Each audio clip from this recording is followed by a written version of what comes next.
ಕಳೆದು ಹೋಗಿದ್ದ 6 ಮೊಬೈಲ್ಗಳನ್ನು ಪತ್ತೆ ಹಚ್ಚಿ ವಾರಸುದಾರರಿಗೆ ಒಪ್ಪಿಸಿದ ದಾಂಡೇಲಿ ನಗರ ಠಾಣೆಯ ಪೊಲೀಸರು. ದಾಂಡೇಲಿ ನಗರ ಪೊಲೀಸ್ ಠಾಣೆಯ ವ್ಯಾಪ್ತಿಯಲ್ಲಿ ಮೊಬೈಲ್ ಕಳೆದು ಹೋಗಿರುವ ಬಗ್ಗೆ ಪೊಲೀಸ್ ಠಾಣೆಯಲ್ಲಿ ಕೆಲ ದಿನಗಳ ಹಿಂದೆ ದಾಖಲಾಗಿದ್ದ ದೂರಿಗೆ ಸಂಬಂಧಿಸಿದಂತೆ ಡಿವೈಎಸ್ಪಿ ಶಿವಾನಂದ ಮದರ್ಕಂಡಿ ಹಾಗೂ ಸಿಪಿಐ ಶಿವಾನಂದ ಅಂಬಿಗೇರ್ ಅವರ ಮಾರ್ಗದರ್ಶನದಲ್ಲಿ ಪಿಎಸ್ಐಗಳಾದ ಅಮೀನ್ ಅತ್ತಾರ್ ಮತ್ತು ಕಿರಣ್ ಪಾಟೀಲ್ ಅವರ ನೇತೃತ್ವದಲ್ಲಿ ತನಿಖೆಗಿಳಿದ ಪೊಲೀಸರು ಕಳೆದು ಹೋಗಿದ್ದ ಮೊಬೈಲ್ಗಳನ್ನು ಪತ್ತೆ ಹಚ್ಚಿ ನಗರ ಪೊಲೀಸ್ ಠಾಣೆಯಲ್ಲಿ ವಾರಸುದಾರರಿಗೆ ಒಪ್ಪಿಸುವ ಮೂಲಕ ಶ್ಲಾಘನೆಗೆ ಪಾತ್ರರಾಗಿದ್ದಾರೆ.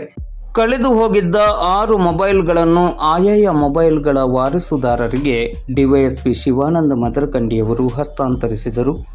ಈ ಸಂದರ್ಭದಲ್ಲಿ ಸಿಪಿಐ ಶಿವಾನಂದ ಅಂಬಿಗೇರ್, ಪಿಎಸ್ಐಗಳಾದ ಅಮೀನ್ ಅತ್ತಾರ್ ಮತ್ತು ಕಿರಣ್ ಪಾಟೀಲ್ ಅವರು ಉಪಸ್ಥಿತರಿದ್ದರು. ಈ ಬಗ್ಗೆ ದಾಂಡೇಲಿ ನಗರ ಠಾಣೆಯು ಇಂದು ಮಂಗಳವಾರ ಮಧ್ಯಾಹ್ನ 12:30 ಗಂಟೆ ಸುಮಾರಿಗೆ ಮಾಧ್ಯಮಕ್ಕೆ ನೀಡಿದ ಮಾಹಿತಿಯಲ್ಲಿ ತಿಳಿಸಿದೆ.